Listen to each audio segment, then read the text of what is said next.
Bonsoir et bienvenue sur Horat, l'émission féministe hebdomadaire de M24. Ce soir, nous allons parler de littérature et du regard de l'écrivain sur la condition des femmes au Maroc et surtout leur représentation au niveau des médias et de la publicité. J'ai le plaisir de recevoir Yousef Amina Alami, professeur enseignant-chercheur à l'université Ibn Tufayl à Kenitra, où il enseigne la littérature, les médias et la communication au sein du département d'anglais. Mais surtout, un auteur prolifique de plusieurs livres, dont 9 romans. Yousef Amina Alami, bonsoir et merci d'avoir accepté l'invitation de Horat. Bonsoir. Alors, depuis Un Marocain à New York, qui est votre premier roman, qui a été en fait publié en 98, si ma mémoire est bonne. Oui, absolument. Il y a eu Les Clandestins en 2001, qui a obtenu le prix Grand Atlas. Il y a eu Paris-Montbled, donc aux éditions Edif en 2002. C'est beau la guerre, édition Le Fennec en 2019, qui a obtenu le prix Orange du livre en Afrique en 2020. Et là, vous venez de publier cette année, donc aux éditions Le Fennec, J'ai fait un dream, donc un livre dont on a beaucoup entendu parler, donc toujours aux éditions Le Fennec. Donc J'ai fait un dream, c'est un livre en fait qui est un livre avec des dessins, donc on en reparlera tout à l'heure. Et un autre livre que vous venez de me remettre, qui vient tout juste de sortir du four, Big le Grand. Donc vous êtes un auteur désormais connu, reconnu, prolifique. Quelles sont vos sources d'inspiration en général ? Alors là, c'est une vaste question, parce que l'inspiration, en fait, elle peut venir de partout. Bien sûr, on ne devient pas écrivain si on n'est pas d'abord un grand lecteur. Et forcément, et vous l'êtes. Je le suis depuis très longtemps. Tout jeune ? Oui, absolument. Et forcément, les livres qu'on lit sont une source d'inspiration, certains du moins. Mais aussi d'autres cultures, moi je dirais d'autres formes artistiques aussi, d'autres expressions telles que le cinéma. Je suis un grand cinéphile. Moi j'appartiens à la génération évidemment on allait au cinéma. Des Marocains qui allaient au cinéma parce qu'il y avait des salles de cinéma. Tout à fait. Et il m'arrivait d'aller 3 fois par jour. Et comme on sait qu'à l'époque c'était 2 films. 3 fois par jour. Oui, ça fait 6 films par jour. Et au niveau des livres ? Et au niveau des livres, un livre par soir. J'en ai consommé pas mal. Mais je tiens à dire quand même que l'inspiration ne vient pas uniquement de ces expressions artistiques, elle vient aussi tout simplement du réel, du vécu, de la rue aussi. Je reste très très très attentif à ce qui se passe, je suis observateur, je peux m'asseoir dans un café et passer 1 heure à observer les gens. Évidemment, on peut avoir l'impression que Vous êtes un voyeur. Absolument, et je le revendique. Non seulement je suis un voyeur, mais je le revendique. Et je crois qu'on se doit d'être voyeur. Tout à fait. Mais voyeur, évidemment, dans le sens positif du terme. Je pense que c'est absolument important pour quelqu'un qui est dans la création. D'accord. Alors, vous dites aussi que vous puisez dans cette écriture, enfin dans votre écriture de manière générale, cette partie obscure qui fait de doute, de remise en cause. Donc c'est un petit peu le côté écrivain un peu torturé ou Alors, ça dépend.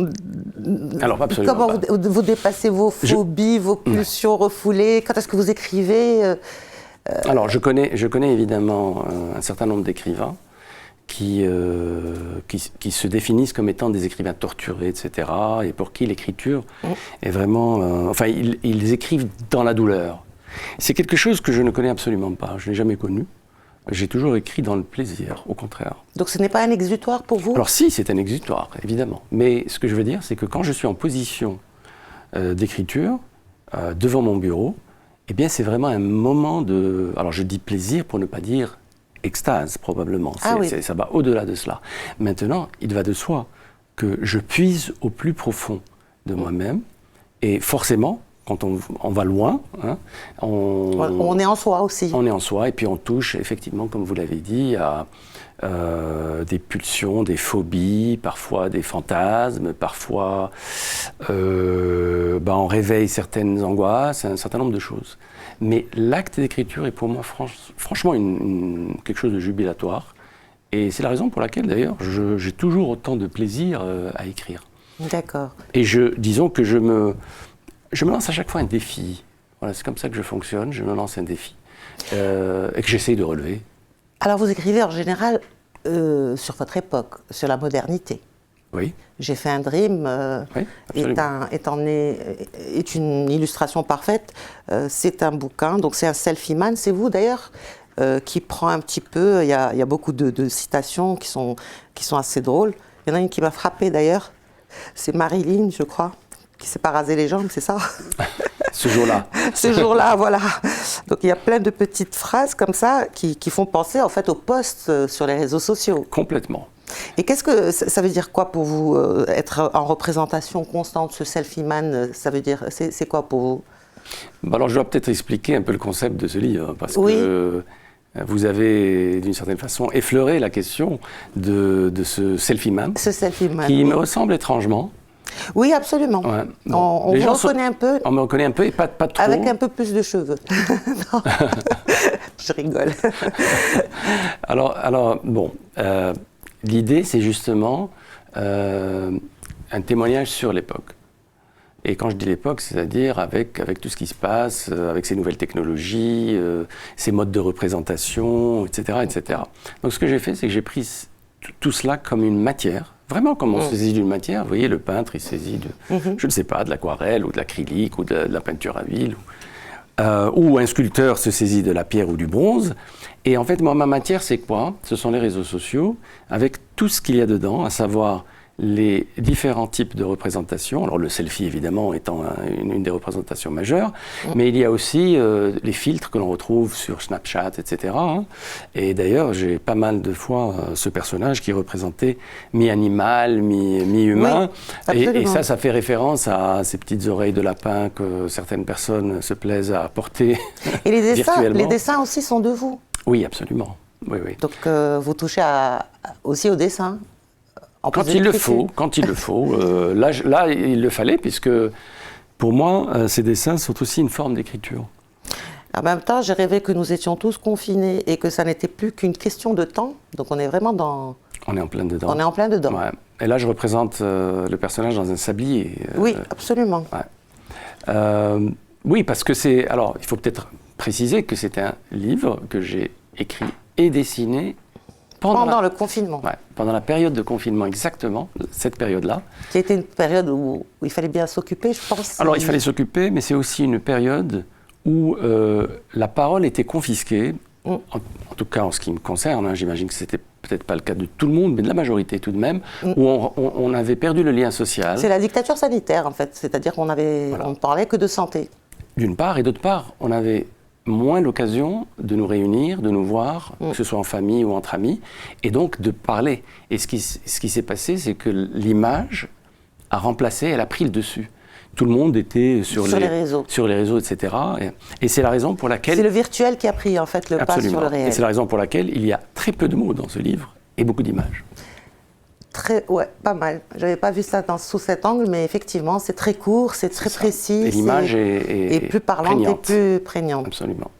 Alors, moi, j'ai un petit peu regardé ce que vous écrivez. Donc, je me suis intéressée à Amour nomade, qui est un roman que vous avez écrit en 2013, je pense. Absolument. Alors, c'est un roman qui m'a interpellée à plusieurs titres. D'abord parce qu'il est hors contexte, hors champ. On ne sait pas du tout où ça se passe. C'est aussi parce que vous avez eu cette idée que j'ai trouvée très sympa, c'est à la fin, ce que vous appelez des bonus tracks, donc un peu comme dans les films où il y a toujours des making-of. Des DVD. Et je vous avoue que votre auto-interview, YAE, on dit IAE pour les intimes? Oui. IAE, donc s'entretient avec lui-même. Et donc en fait, ça éclaire sur pas mal de choses. Par rapport au roman, parce que le roman, il est extrêmement, comment dire, il est très volatile, il est à l'image des personnages que vous représentez. Comme la toute première phrase du livre, oui. Voici une histoire entièrement écrite avec de l'eau. Tout à fait. Quelque chose qui... Oui. Qui est éphémère, en fait. Qui est là, mais qu'on ne voit pas forcément. Tout à fait. Et qui n'apparaît pas forcément. Oui, alors il y a beaucoup d'images comme ça.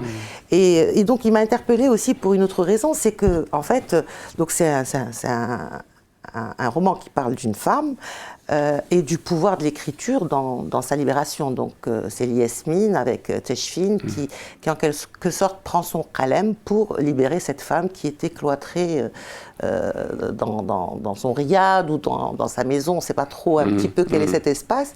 Et donc il la libère avec ce qalem. Il écrit justement, comme vous dites, avec de l'eau. Donc il n'y a pas de traces, et c'est le but aussi. Mais moi, ma question, c'est, en fait, vous parlez de Yasmine comme une femme étant extrêmement belle. Oui. Donc, une sorte de fantasme, carrément, pour les hommes, disons-le, pour les hommes arabes. Mais pourquoi, justement, cette volonté d'enfermer la beauté qu'on apprécie? C'est-à-dire, on aime la beauté, mais en même temps, on la cache. Oui.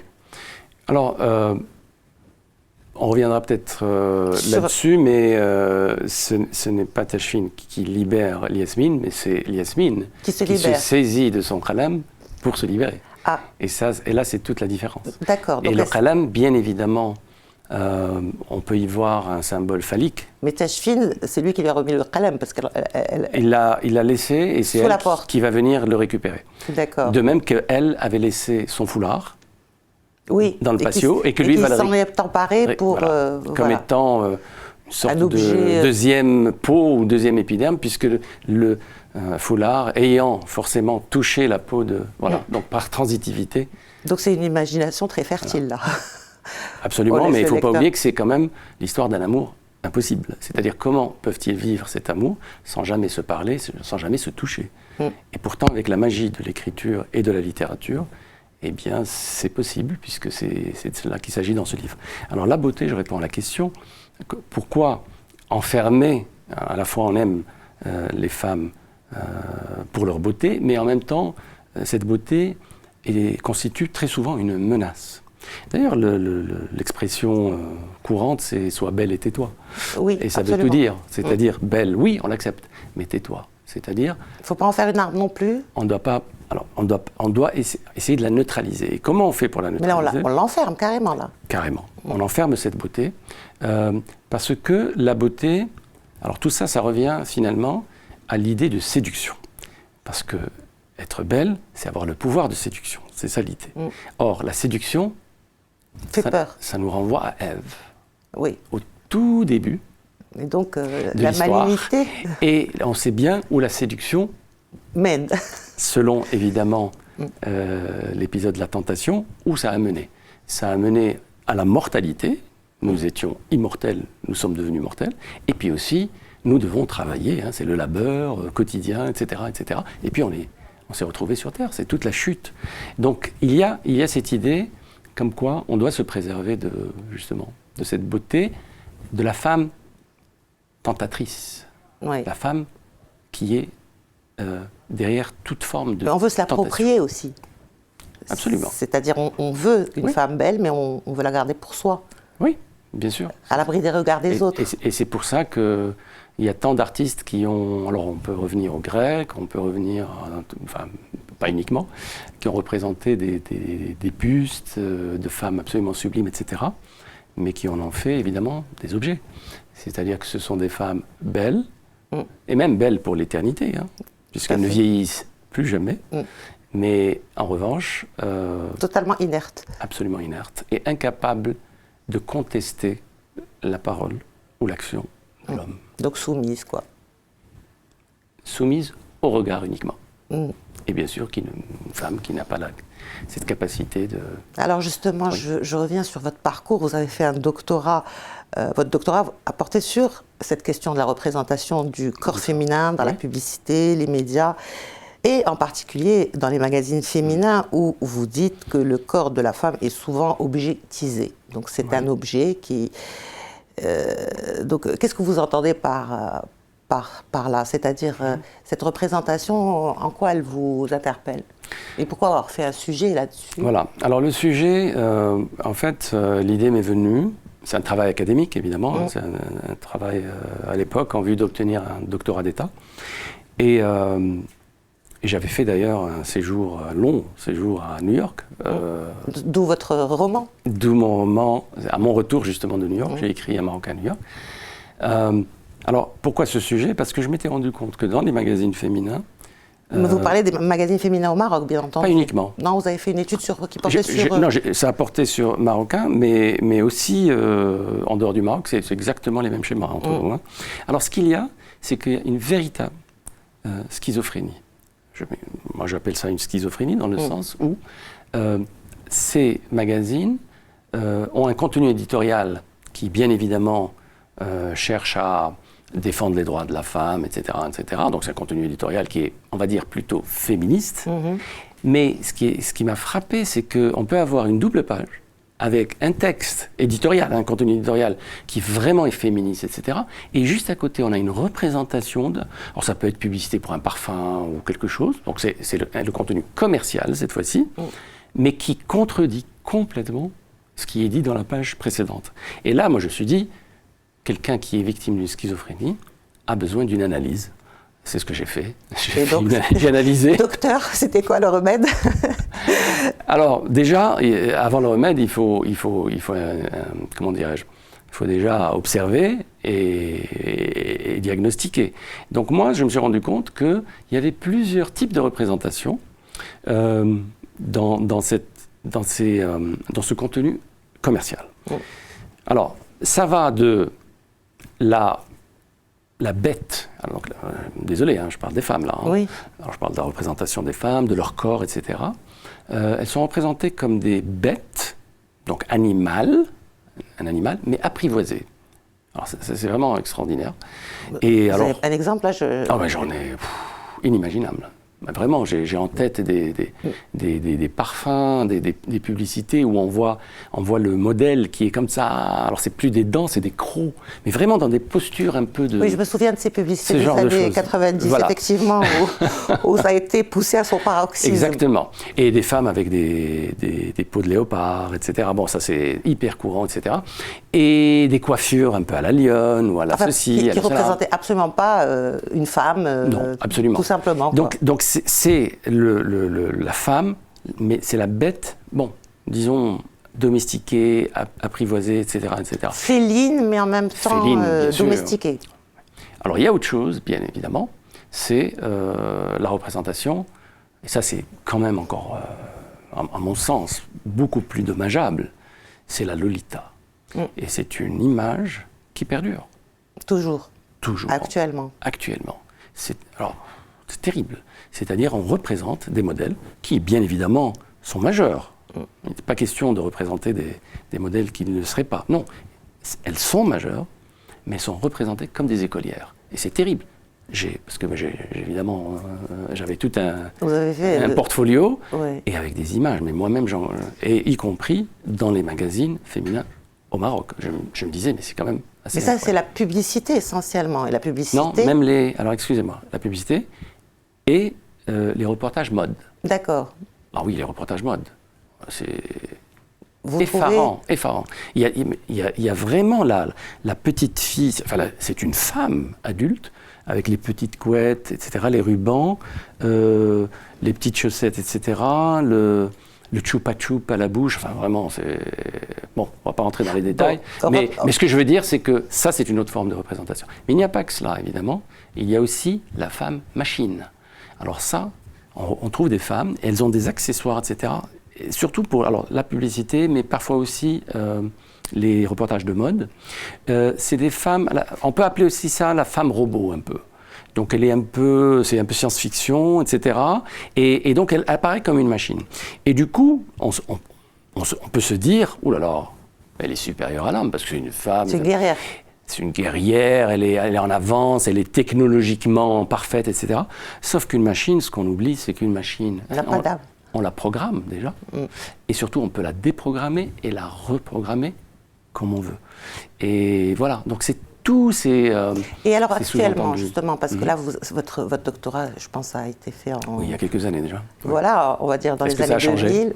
Est-ce que ça a changé? Est-ce que ça n'a pas empiré? Parce qu'aujourd'hui, avec les réseaux sociaux, là, parce que moi, avec ma casquette d'ancienne journaliste travaillant dans la presse féminine, Oui. je peux vous dire en 2-3 mots que un magazine devait vendre son discours et le seul moyen de le vendre, c'était la publicité qui Bien faisait sûr. gagner la vie. Donc, Absolument. et on n'avait pas droit, enfin, on n'avait pas regard sur un contenu. Donc, le publicitaire va vous dire, écoutez, moi, j'essaie de vendre mon produit à des gens qui aiment ce genre de choses. J'en ai parlé dans ma thèse. Voilà. Donc, moi, je voyais justement la dimension économique, qui est très importante. Voilà, et puis il y avait cette dichotomie, en fait, il y avait toujours un respect, on va dire, l'éditorial, le commercial, c'était une frontière infranchissable, mais il fallait composer avec. Mais bon, bref, en tout cas, aujourd'hui, quand je vois certaines personnes sur les réseaux sociaux, vous parlez des Lolita, mais vous parlez aussi il y a des choses absolument atroces, hein, aujourd'hui, avec